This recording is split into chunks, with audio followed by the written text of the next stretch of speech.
নমস্কার বন্ধুরা, আজকে ভূগোলের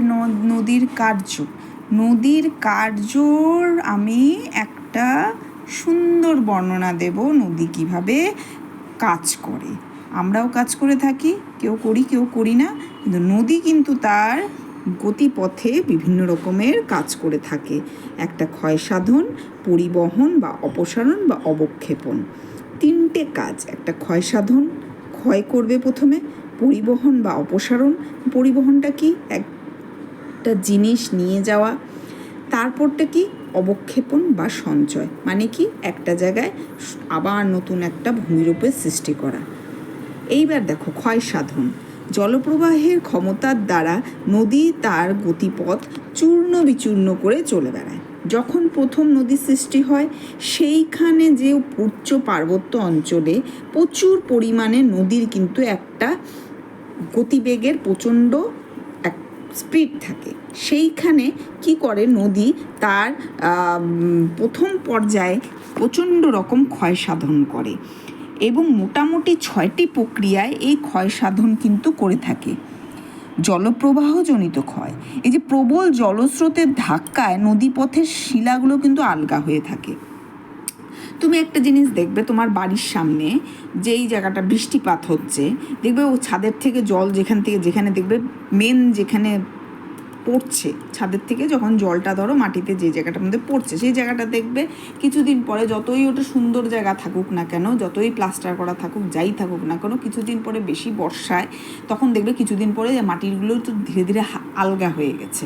এবং আলগা হতে হতে জায়গাটা দেখবে তুমি এক বর্ষার পরে দ্বিতীয় বর্ষার পর তৃতীয় বর্ষা দেখবে জায়গাটা যতটা তোমার স্মুথ ছিল প্রথম অবস্থায়, তারপরে দেখবে ধীরে ধীরে জায়গাটা ক্ষয়প্রাপ্ত হয়ে গর্ত হয়ে জায়গাটার অবস্থা খারাপ হয়ে গেছে।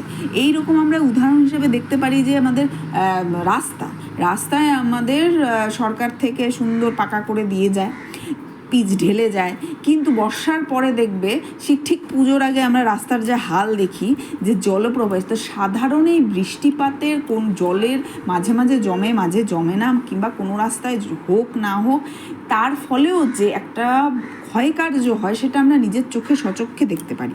তাহলে যেই স্থানে নদী নিজে প্রবাহিত প্রথম উৎপত্তি স্থল থেকে শুরু হলো তার চলা, সেখানে তাহলে কি ধরনের ক্ষয়প্রাপ্ত বা জলপ্রবাহ খনিজ যে ক্ষয়টা কি ধরনের ক্ষয় হবে, সেখানে না থাকে কোনো কংক্রিটের বাঁধানো কিছু বা কোনো আমাদের টেকনোলজি কিছুই থাকে না, কিন্তু সেখানে প্রাকৃতিক পর্যায়ে প্রাকৃতিক যে কোমল শিলাখণ্ড, কঠিন শিলাখণ্ড, এগুলো কিন্তু কি হয়, ক্ষয়প্রাপ্ত হয় এবং একে কি বলা হয়, স্বাভাবিক ক্ষয় বা জলপ্রবাহজনিত ক্ষয়।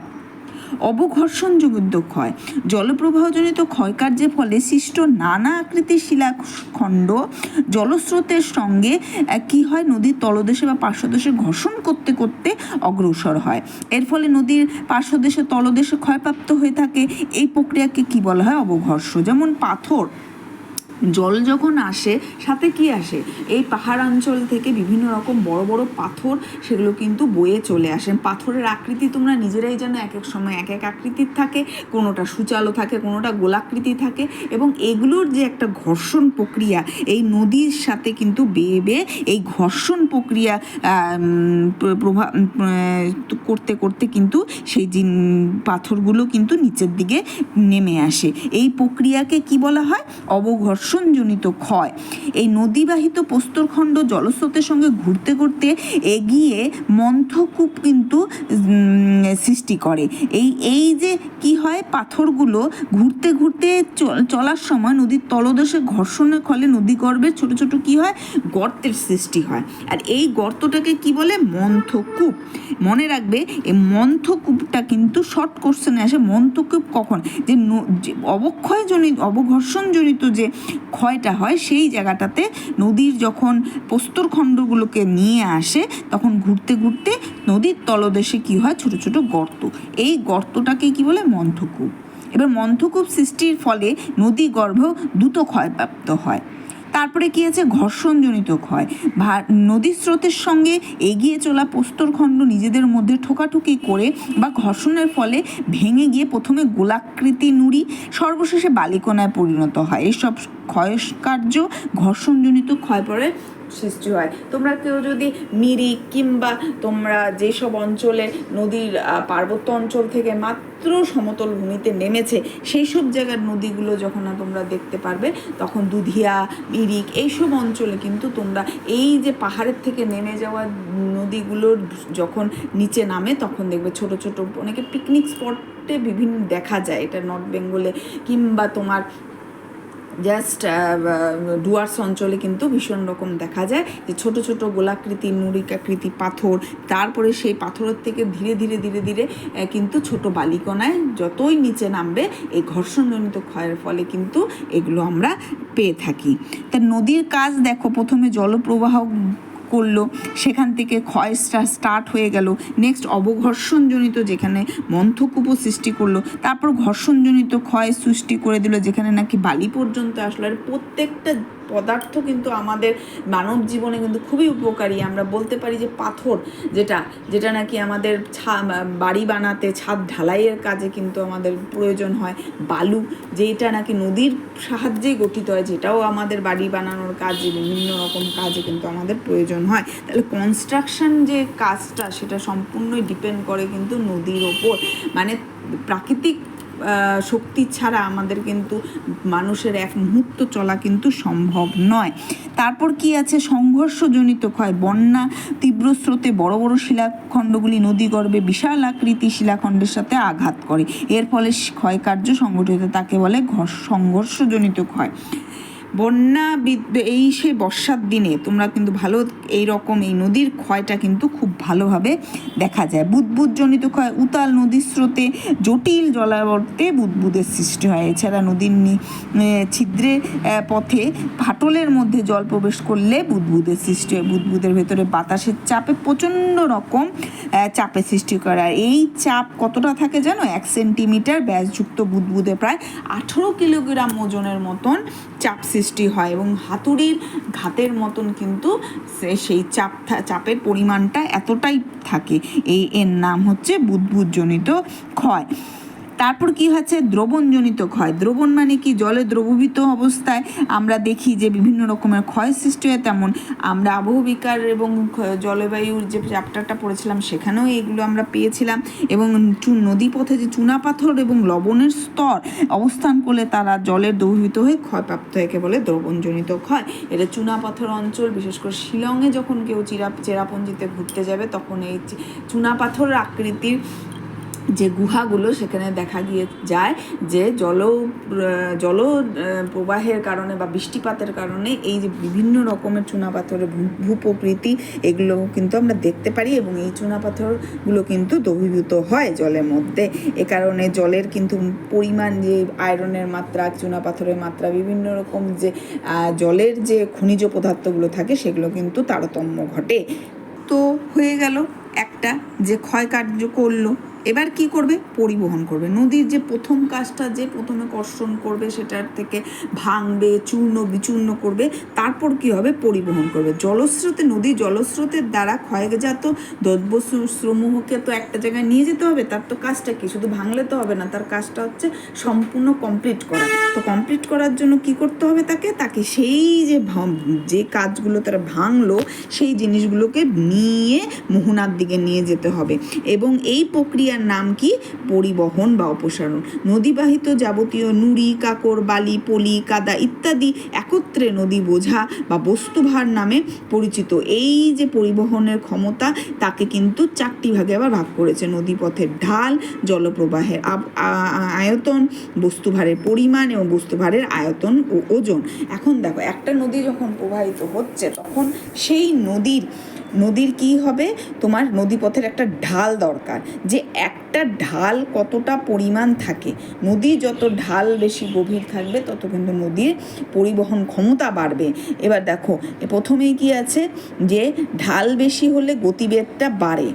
আবার জলপ্রবাহের আয়তনটা কি, জলপ্রবাহের আয়তন হলো পরিবহন ক্ষমতা বাড়বে। কতটা পরিমাণ জল প্রবাহিত করছে, বস্তুভারের পরিমাণটা কীরকম।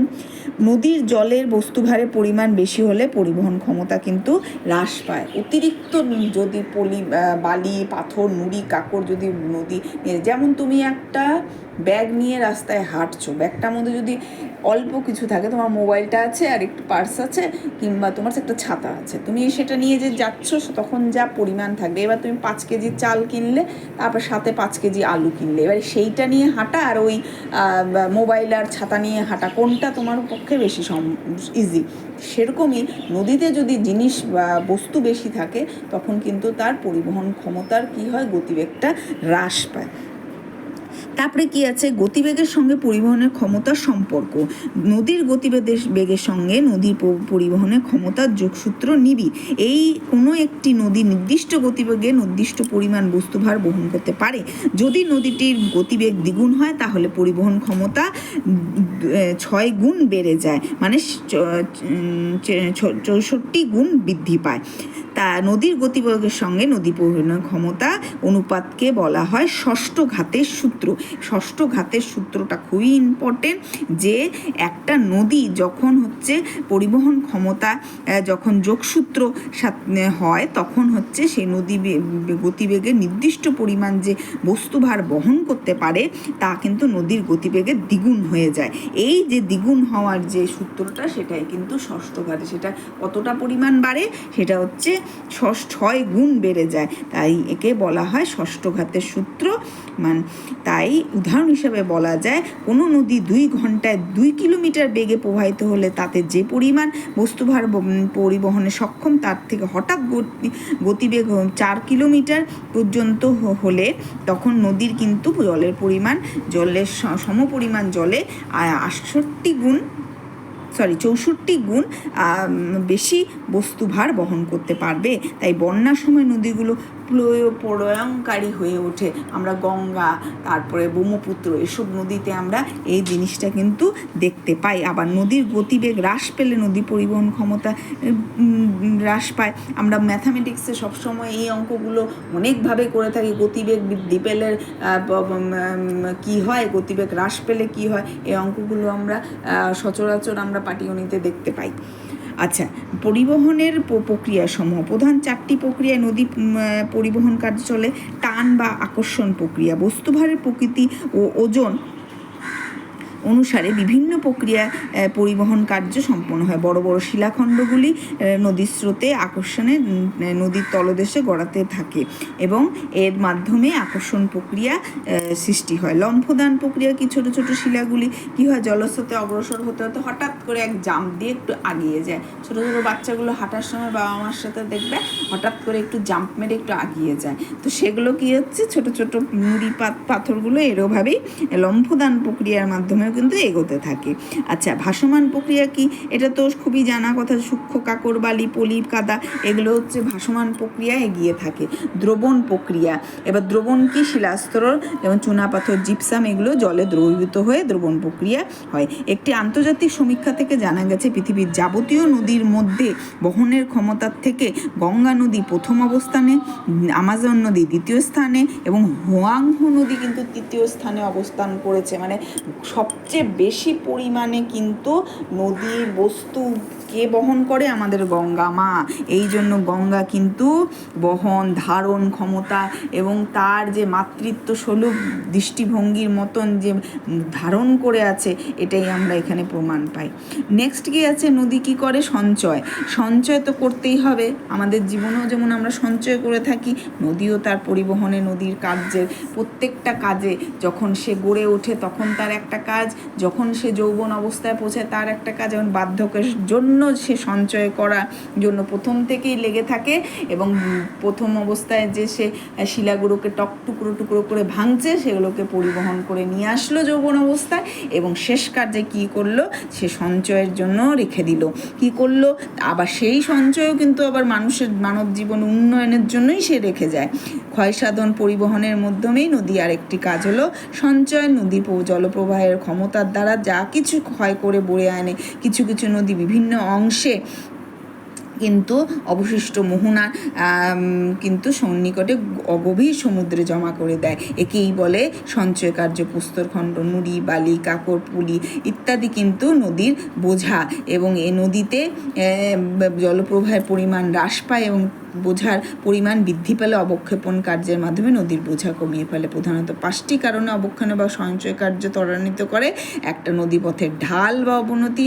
এবার ঢাল যদি কমে যায় তখন তো জলপ্রবাহ বেশি করে প্রেশার দিতে পারে না, জলের পরিমাণ, জলের বোঝার পরিমাণ, তারপরে বাধার, নদী প্রবাহের বাধা বিভিন্ন রকম থাকে। হ্রদ ভেতর দিয়ে নদী প্রবাহিত হলে, নদীর ঢালের অবনতি ঘটলে নদীবাহিত বস্তুভার জলপ্রবাহের সঙ্গে এগিয়ে যেতে পারে না এবং নদী হ্রদের মধ্য দিয়ে প্রবাহিত হলে সেখানেও বাধাপ্রাপ্ত হয়। এবং এমনকি বিভিন্ন ভূমিরূপও থাকে যেখানে নাকি নদীর এই লাস্ট যে সঞ্চয় কার্যটা থাকে সেটা কিন্তু বাধাপ্রাপ্ত হয়। এবং সবচেয়ে বেশি আমরা দেখতে পারি মোহনার জায়গায়, যেখানে এসে নদী তার সমস্ত শক্তি কি করে সমুদ্রে কিন্তু পতিত হয় এবং সমুদ্রের কাছে সে বদ্বীপ সৃষ্টি করে এবং সেখানে, এবং সেই সব অঞ্চলে কিন্তু বন্যার সময় কিন্তু প্রচুর পলি মাটি কিন্তু আমরা দেখতে পাই এবং সেখানে কিন্তু প্রচুর উর্বর জমি কিন্তু হয়ে থাকে বর্ষার পরে এবং সেসব অঞ্চলে কৃষিকার্য ভালো হয়। কিন্তু আবার এটাও প্রবলেম যে বন্যার সময় সেই সব অঞ্চলগুলো সমস্যার সম্মুখীন হয়। এইভাবে নদী একটা মার মতন সুন্দর ভূপ্রকৃতিকে বিভিন্ন জায়গায় বিভিন্নভাবে সাজিয়ে তুলে থাকে। আজকে এতটুকুনি থাকো, এরপরে আদর্শ নদী প্রবাহটা আমি আলোচনা করব। ধন্যবাদ।